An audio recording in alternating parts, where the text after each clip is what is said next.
Character death is one of the big taboos in Dungeons & Dragons right now. D&D is an OC incubator. People put a lot of work into creating and playing their characters, often putting parts of themselves into their writing. So what happens when one of these characters dies? This is unlike any story we've told in a very long time. We normally cover stories of what not to do. This is a story of what to do. Before we get into that, thanks to today's sponsor, Astromythos. Have you heard of Astromythos? If you have, I have good news. If you haven't, I have two good newses. If you're a fan of stars, there's a new mythology just for you. The stars have bodies like humans and humanoids. They live in nebula, which are physical, living landscapes on which the stars dwell as characters in the book.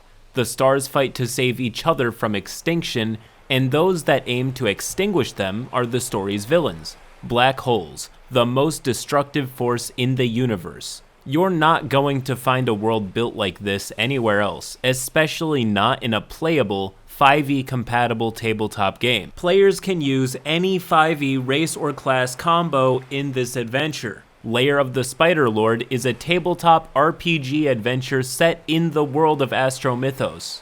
Face black hole monsters, star spiders, and evil human star slayers. This 5e compatible story is filled with new game content based on the groundbreaking mythology series. The Kickstarter should be up right now. Go check out the link in the description. Roll post. I was fine with my character death until I saw the statue. This is the story of the death of one of my favorite characters ever. This happened over 20 years ago, and whenever that group of players get together, we always fondly reminisce about it. I hope you enjoy it as much as I do. OP just said something very important in the first moment of the story.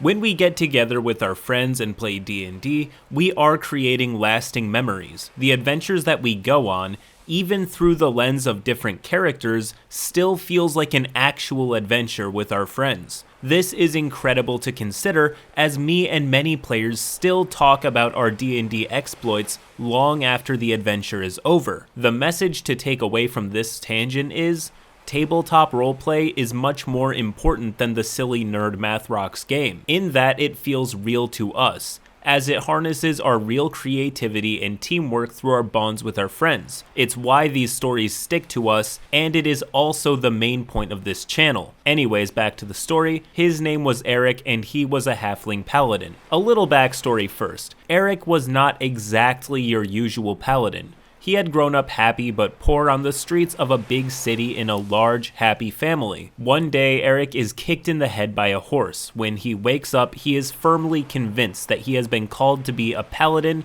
and fight for his goddess Yundala. So piecing together some hand-me-down armor and repurposing a battered human longsword into a halfling greatsword, he set off into the world to do good. Now, not many folks took a 3-foot-tall paladin seriously. Most of the knightly orders straight up laughed off his request to join, and even his goddess was a bit bemused by him. He was often seen as a bit of a joke, but he didn't really care. All he wanted to do was do good, and he did so whenever and wherever he could. Eventually, he gained himself a mighty steed, a war dog mount called Fluffy, who was considerably smarter than him, a weathered short bow, and an enchanted lance to valiantly charge his foes with. Everything else he ever got, he gave away to the poor and the needy.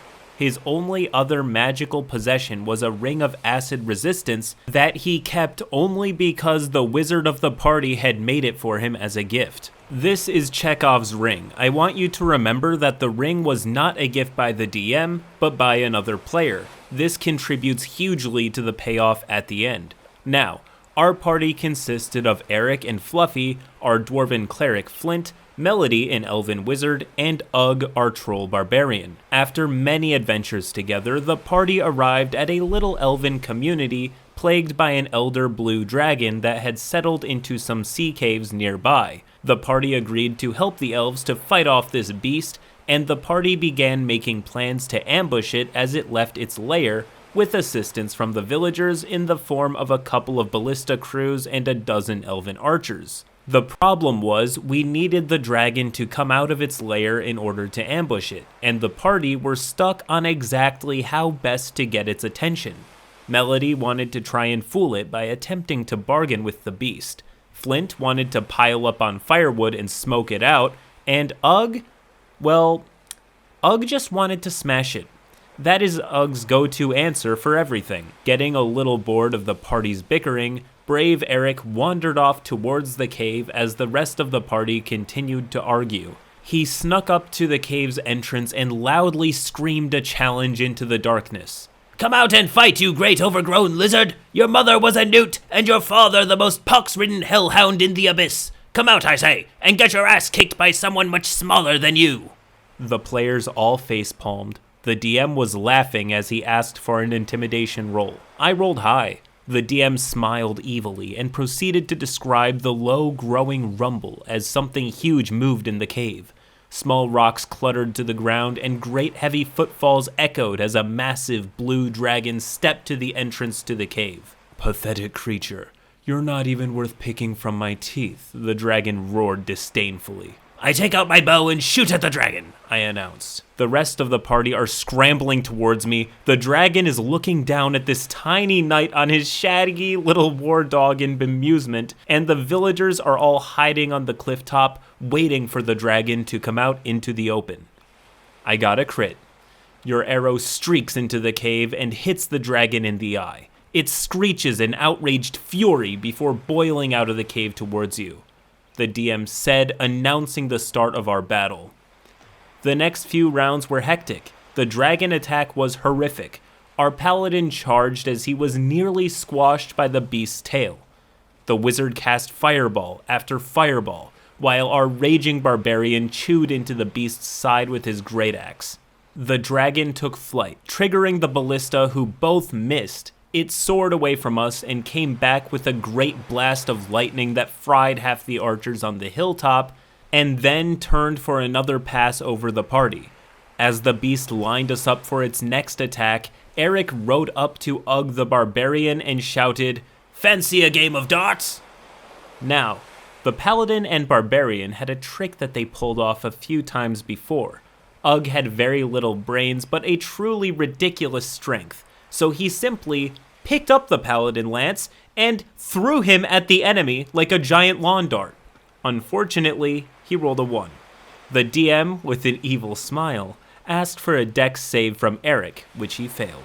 The party expected the paladin to come crashing to the ground, but instead he announced, "The dragon opens its maw and bites at the oncoming missile." The paladin lance and all sailed down the dragon's gullet as it swallows convulsively. This was bad. The dragon's stomach was a hellish acid bath, and with the paladin eaten and the rest of the party battered, it looked bad for the party. Until we remembered Eric's ring of acid resistance. Back then, resistance just gave a static amount of damage limitation each turn, so he was still being slowly digested, but he wasn't out of the fight yet. On his next turn, Eric began bravely hacking at the beast from within, slashing away like a madman, casting every spell he had onto his stomach, making the dragon land as its meal violently disagreed with him. Outside, the rest of the party gave it everything they had. Ugg went mad thinking his friend died and started climbing the dragon like a tree, hacking away madly. Melody, the wizard, dashed from cover to cover, blasting away, and our beleaguered cleric did his best to keep the party up. Eventually, badly wounded, the dragon took to the air once more, gaining height as the dragon dodged the wizard's spells. Inside the beast's gullet, Eric was on his last legs. His non-magical gear had all rotted away, and he was moments away from joining it in the beast's stomach. He had one last attack before the acid would kill him. Eric stabbed with his notched old blade, and the GM smiled and asked me to describe the kill. So as the beast climbed into the sky, it clutched at its chest as the valiant paladin's sword finally struck its black heart, and then paladin and dragon fell together into the waiting embrace of the ocean and vanished beneath the waves. The elves threw a feast to celebrate the victory, and the party were heroes. Eric was gone, but he had died as he would have wanted, fighting to protect the innocent, and the DM went into detail on the villagers' tearful moment of silence for the fallen. I created a new character, and our adventurers hit the road again for many more adventures. However, the story of Eric the Halfling Paladin was not entirely done yet. About 2 years later, the party came back through that small elven village. You come in sight of the village, the DM began. It looks to have gotten larger since your last visit. A dozen or more cottages have clustered around the elven structures, and you can see halflings and elves working the fields together. As you walk into the village, proper people begin to gather. Elves you recognize from your last visit, pointing you out to their smaller companions. On what was once the village green stands a shrine, the golden cornucopia of Yandala inscribed on a white marble altar. Behind it looms the gleaming skull of a great blue dragon, and standing atop the skull, a notched sword raised in triumphant salute, stands a statue of a small, smiling halfling in mismatched plate armor. I cried, the rest of the party cried, even the DM was wiping back tears. It was probably the most touching moment in my entire gaming life. I cried even more when I found out the halflings were members of Eric's extended family, who had been invited to come and settle by the elves who had raised the statue in his honor. There's a lesson to be learned here. Like in real life, our characters will end at some point. There are only 2 ways to properly send a character off. 1. They get a good post-climax epilogue where the character's future exploits are detailed. 2. They die in a way that's true to the character. The second is much harder to pull off, but here's a little hack to make it work. Find out what the character values, and make their death further that end. D&D is an OC incubator. Nobody wants their OC to get offed unceremoniously.